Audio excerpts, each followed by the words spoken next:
on the back, swinging in a good direction. Yep. And a lot of that is because the costs have continued to go down for solar, but also for storage. And that's been really good for consumers. Rebates happening, that more distributors are trying to push more and more product that make it more affordable for installers to lower their price for consumers for that payback period to decrease over time.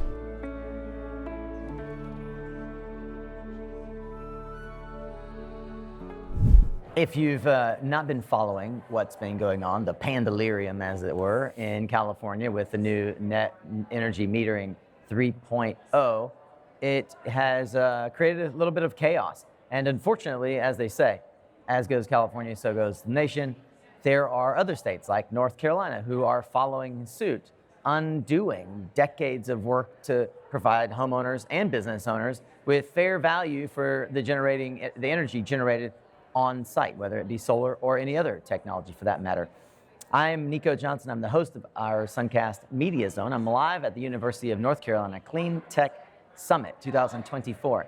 The Media Zone is brought to you by FTC Solar, Powen, and Imperial Star. I'm joined by Erik Holvik, the Associate Director of Business Development for EnergySage. If you aren't unfamiliar with EnergySage, it's a platform that allows homeowners and contractors to meet in the middle and come to a fair price for their systems. Erik is the person that helps to bring all those contractors to the table. Erik, it's great to have you on Suncast finally. Thanks for having me. Let's start with the obvious. California has undone, decades of hard work, it would seem.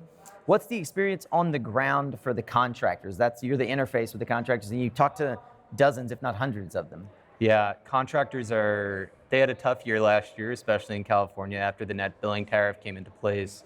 What we are seeing is after some large contractors in California dropped off, we're seeing a lot of the smaller and regional powerhouses really maintaining it. They're still growing and scaling their business. We've seen a higher storage attachment rate. Yeah. But also if you look up in Northern California, I've talked to some contractors that very much are selling solar without storage. Wow. Because utility rates are so high in the PG&E areas that they're able to show what that revenue looks like and what their payback periods are. It's wild. So the payback period without storage, which is a higher cost component, makes more sense for the homeowner. I'm using air quotes if you aren't watching this. Yet we see a higher attachment rate in Southern California. Why do you suppose that is? So I would say the attachment rate is still the same throughout Northern and Southern California. However, they are still selling solar without storage. It's not every system has storage on it. Right, so like NEM 2.0 was every system had storage. Yeah. Exactly. Okay. Yeah. Is there anything that you find surprising about the reaction to NEM 3.0? No, it was pretty expected of what was going to happen. It was going to take a dip. What we are finding is people are still interested in solar. We still have high volume, high traffic in California of homeowners that are looking to register, looking to receive multiple quotes from our contractors, and they're still having these conversations. Yeah. Right? I wouldn't say we see as many closes as we did in the NEM 2.0 rush before the net billing tariff went into place, right? However, there's still a lot of consumers that are interested, and what we did is we ran a consumer survey and we found that there was really like 3 reasons why consumers were still interested in storage and what they're looking for. The biggest is savings. The other one is resiliency and backup power. That is what they are looking for, especially in the PG&E up in Northern California with the forest fires, everything going out 4 or 5 times a year that happened. You mentioned your consumer study. One of the things I really appreciate about EnergySage is the access to data. Now millions of quotes that have been done on the platform, all from homeowners who are trying to seek a fair price, a fair deal, and they really are confused by the data they receive from folks that knock on their door. Spencer Fields, the head of data for EnergySage, came on our show back in December. And I would say in a bold move for EnergySage and Spencer, he essentially predicted that Q1 would be the bottom of the dip, the fabled dip that we've all experienced in the residential side of the business, at least since July, August of 2023. Does the data support Spencer's prediction? Yes, we're seeing it trend. I'm using the pendulum as an analogy, right? We're on the back swinging in a good direction. Yep. And a lot of that is because the costs have continued to go down for solar, but also for storage. Yeah. And that's been really good for consumers.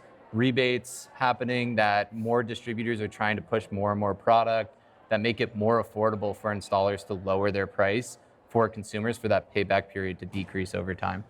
Where are some of the trending areas of the industry that either are evident from the platform or through your conversations with contractors are becoming apparent to you? Yeah, so Illinois has become a very up and coming market, a lot because of their SREC is back in. It was been back for like a year. And we've seen a lot more volume come up in Chicago, especially in the Midwest. There was a little bit after Pink Energy was around, right? Yeah. There was a little bit of mistrust. That trust is starting to come back in Wisconsin, Minnesota, and incentives are back there too. So. And where are we seeing headwinds in different markets? Yeah, Arizona is becoming a tougher market as it's becoming really competitive. And the pricing is going down a lot in Arizona. Yeah. That some installers are just having some trouble there. We're also trying to figure out what's going to happen in Florida if they are going to pass and can't get rid of net metering. That's still on the table. Yeah. It's still there. Sure. That would be major headwinds if that happened. Sure. I think the most alarming thing for me is, as we had predicted, when California basically says, look, we don't need net metering, other states who for years have tried to push back on net energy metering are, like my home state of North Carolina, going to eliminate it. Yeah. And what that does to the solar market is a tremendous downturn. Number one, it tells consumers that there's not going to be sort of legislative support and incentive support, and that they're not going to be paid fairly for their on-site generation, which effectively means you got to bring solar onto a home as a resilience or a backup play, no longer as a cost savings play. Is there anything else in regards to the data from your consumer report that you'd like to highlight? What I found really interesting, right? We're all worried about the finance side of things. Yep. What we did find was more than 30% of homeowners are still interested in the environmental impact of what goes into it, right? And I feel like sometimes we miss the mark of, we're all talking about costs, we're talking about this is how much it'll save you. Yep. That is a major factor. But a lot of our consumers are still interested in how this affects the environment and what goes into it. And I think a lot of times we forget about that, where it's really dive into the weeds of, oh, California canceled their net billing tariff. Yes, but there's also still a lot of consumers in California that realize that solar actually helps the environment in the grand scheme of things. That's wonderful to hear. Yeah. You know, if I tap into the negative Nelly who's watching and thinking, Nico, you're just a shill for EnergySage. Nobody wants to work with EnergySage because it's a race to the bottom. Contractors sometimes can be skeptical themselves, like homeowners. What would you say to that contractor that thinks, oh, EnergySage is a platform as a race to the bottom? So we get that on every call with every contractor. And honestly, we proved them wrong with it. In what ways? And one, we bring data to the table. Yep. More than 80% of our consumers aren't going with the cheapest option. Yeah. There's really, in our They're consumer going with the second reports, cheapest option. second, third. Yeah, sure. But it's a competitive marketplace, right? And we've had installers that have come on, tried to undercut the entire market and don't do well. They don't, And it's educated shoppers that are looking to compare quotes side by side to see what the best option is for them.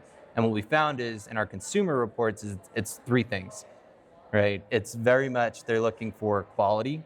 That's in equipment and in the installer, but they're also looking at reviews.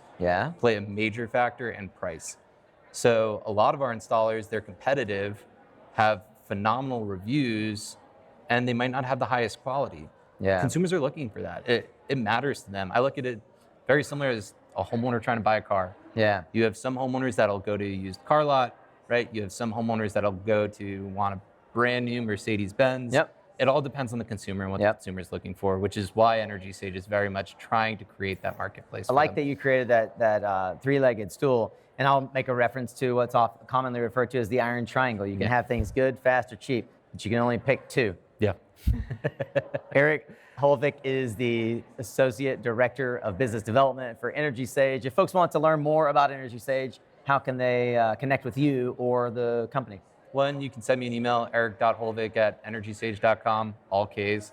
When in doubt, put a K in there. But also feel free to go through our site, register, see what it's like from the consumer perspective. And if you want to have a conversation, there's an installer page for you to reach out as well.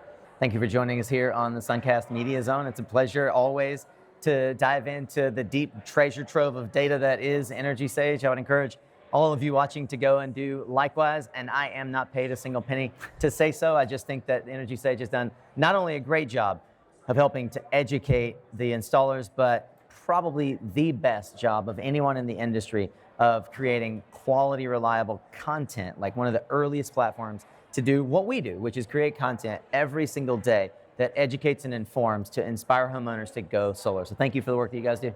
Thank you. We appreciate it.